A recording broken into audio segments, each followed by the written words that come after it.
A very good morning, dear students.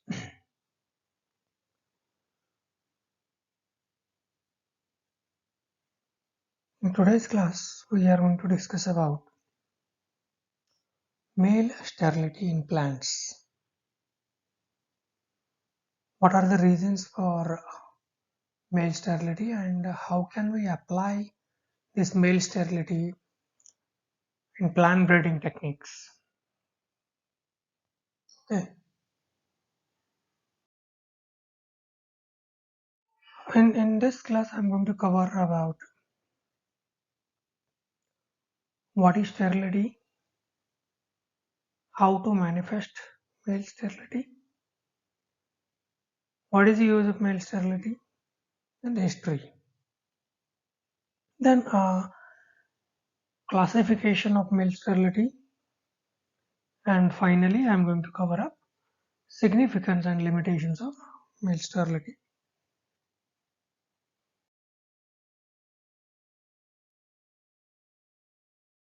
So sterility is an inability of living organisms to effect sexual reproduction, as we know this term very well.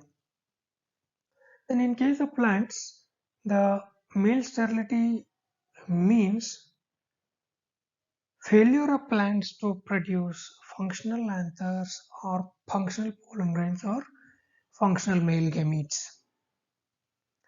This phenomena occurs in bisexual plants and it was observed by J.K. Colruyter in 1763.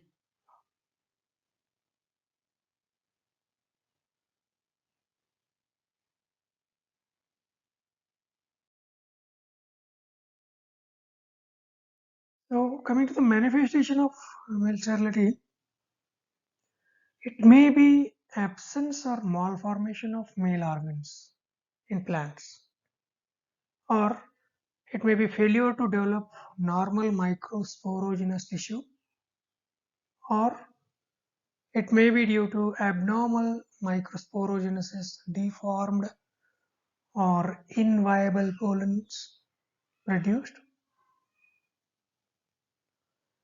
and sometimes it may result due to abnormal pollen maturation, and sometimes non-dehiscent anthers will result into male sterility. Pollens are viable, but they are not coming out of anthers. Anther will not dehisce, so it results into male sterility.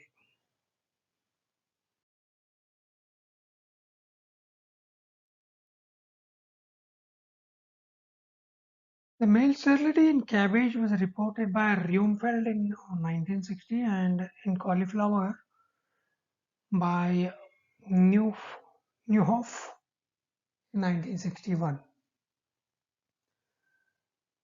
The male sterility systems have been also developed through genetic engineering technology by Williams in 1997 and protoplast fusion by Pelletier in 1995.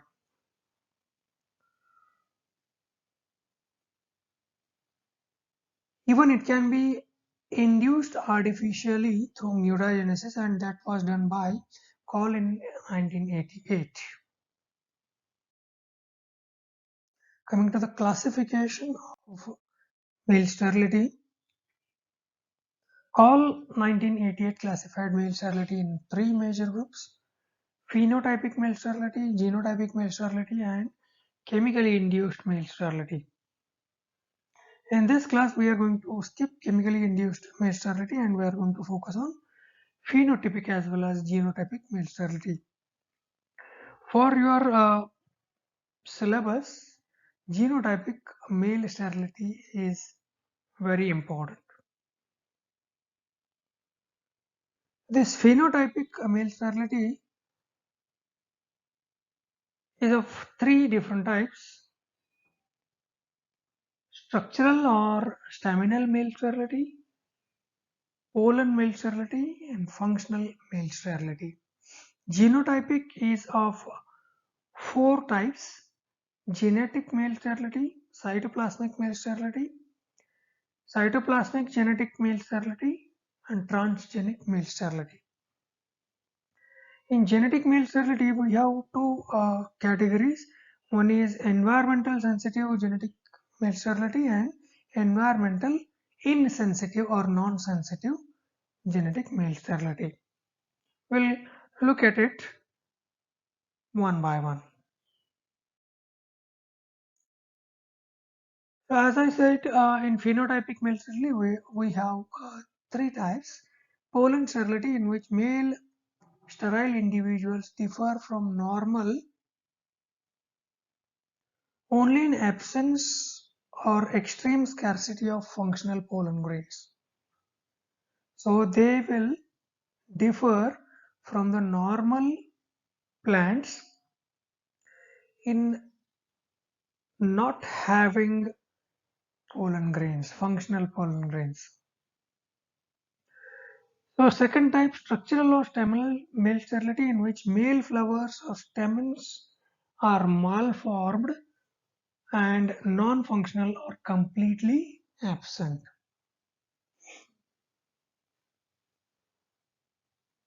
In third type, functional male sterility, in which perfectly good and viable pollen is trapped in indehiscent anther.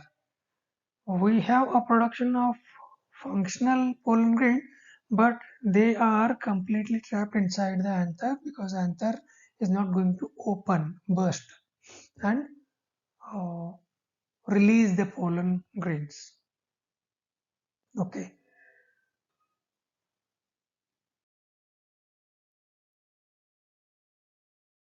In genotypic male sterility, the first type is genetic male sterility.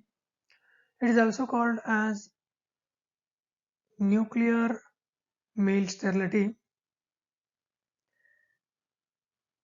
usually governed by a recessive gene m small s.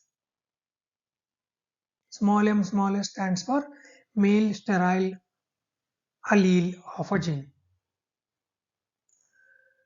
Some dominant genes governing the male sterility are reported from safflower, but usually it will be recessive. In only safflower, we have a report of dominant genetic male sterility gene. This phenomena, genetic male sterility, widely occurs in plants, and in given plant species, several different MS genes act monogenically to produce male sterility. This genetic male sterility has been reported from several plants, and in a single plant, several different MS genes may be present. This genetic male sterility is of two main types: environment sensitive and environment insensitive. In environment sensitive, we have two cases: temperature sensitive and photoperiod sensitive genetic male sterility. In temperature sensitive male sterility, uh, this was reported from a rice crop. Whenever the temperature is above 23.3 degrees centigrade, the genetic male sterility will be induced, or in other words, the MS gene, male sterile gene, will get expressed only at higher temperature, and it is going to result into the sterile rice variety, male sterile rice variety. So whenever temperature is below 23.3 degrees centigrade, the plant will be normal, they will be fertile. But when the temperature goes above 23.3, the plant is going to become male sterile, because the MS gene is affected by temperature. Similarly, A photoperiod sensitive genetic male sterility is reported from rice again, where when the plant is exposed to the day length of 13 hour 45 minutes, 13 hour 45 minutes, the the plant becomes male sterile. Generally, short day conditions obtain normal fertility. That means if you expose the plant to the photo period of less than 13 hour 45 minutes, you are going to obtain the fertile plants. When you expose the plant to more than 13 hours 45 minutes of a photo period, then that plant is going to become a male sterile plant. Okay. Then we'll move on to the cytoplasmic male sterility. This type of male sterility is determined by cytoplasm. That means the genes which are present in cytoplasm, they govern the sterility, male sterility of these plants. That means the genes present in mitochondria or chloroplast, probably they are controlling the male sterility. As simple as that. Since cytoplasm of zygote comes primarily from egg cell, the progeny of such male sterile plants would be male sterile. So when you try to produce a progeny offspring out of male sterile plant, the progeny or offspring will be male sterile only. 100% it will be male sterile. Nuclear genotype of male sterile line would be almost identical to that of recurrent pollinator strain.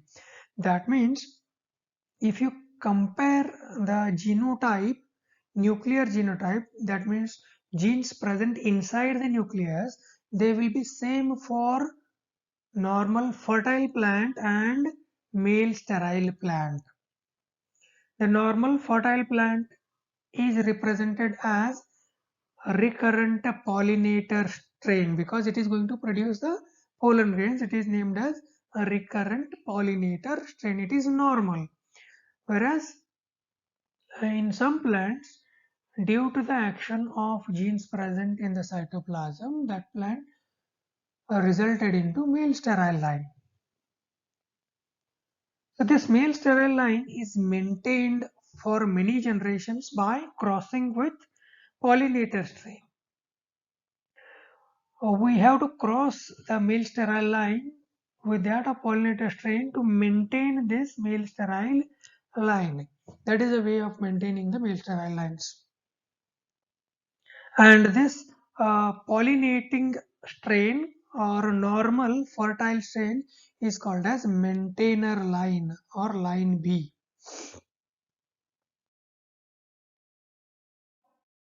The cytoplasmic male sterility is utilized for producing hybrid seeds in certain ornamental species or in species where vegetative parts is of economic value.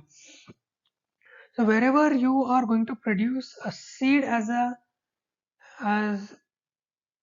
the part which is economically valuable, in that conditions you are not going to use this cytoplasmic male sterility because because whatever hybrid F1 generation is produced, that will become male sterile because we are using male sterile plant as female. So the offsprings resulting from male sterile plant which is used as a female are going to be male sterile only. So hybrid which is produced is going to be male sterile. That's why you cannot use this technique for the the plants in which seeds are of economic value. Whereas this can be used in ornamental species or the plants in which vegetative parts are used economically, like sugarcane.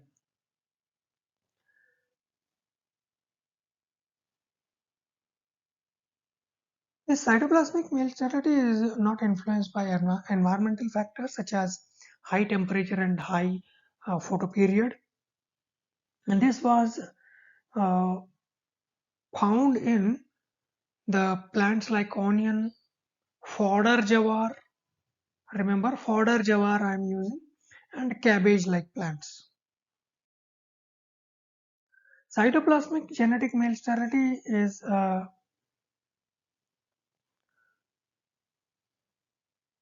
is reported from some plants.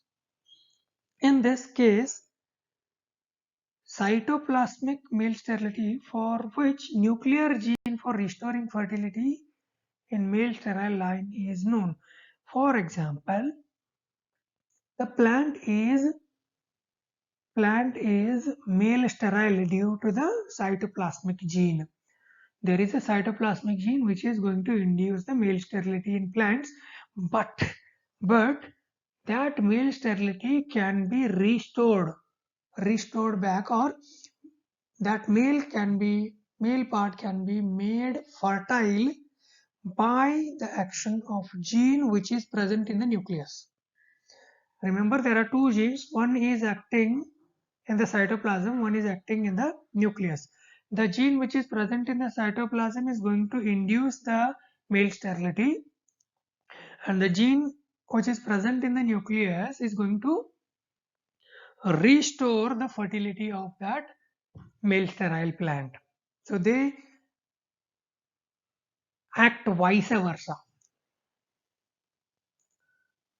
in opposite direction. They act in opposite direction. One is inducing sterility, one is inducing fertility in sterile plants.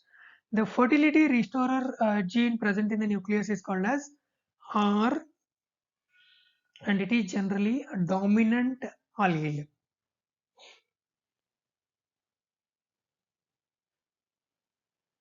Since this gene restores male fertility, it is known as restorer gene. This system of restoring the male fertility from the male sterility has been reported from cotton, maize, jawar, bajra, sunflower, rice, wheat like plants. It is also known as nucleoplasmatic male sterility.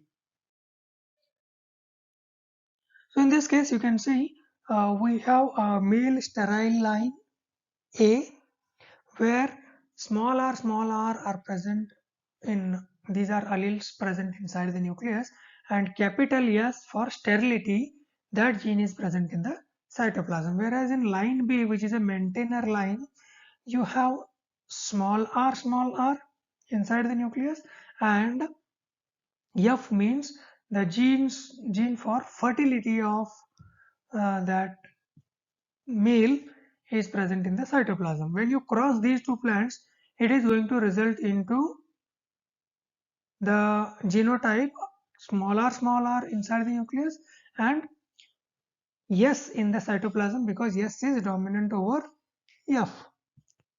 Okay, so once you cross these male steriles with restorer line where capital R is present inside the nucleus, and outside the nucleus it may be F or it may be S, but it is fertile because of presence of capital R.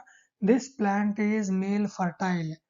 So whatever sterility was there due to the effect of cytoplasmic gene, it was nullified by capital R allele present inside the nucleus. Okay. So when you cross these two plants, you are going to get a hybrid plant of combination capital R and small r. Significance of male sterility in plant breeding. Hybrid production requires a female plant in which no viable gametes are born. Emasculation is done to make a plant devoid of pollen so that it is made female. So the genetic male sterility is used in hybrid seed production but has limitations due to needs to maintain female parent lines in heterozygotic conditions.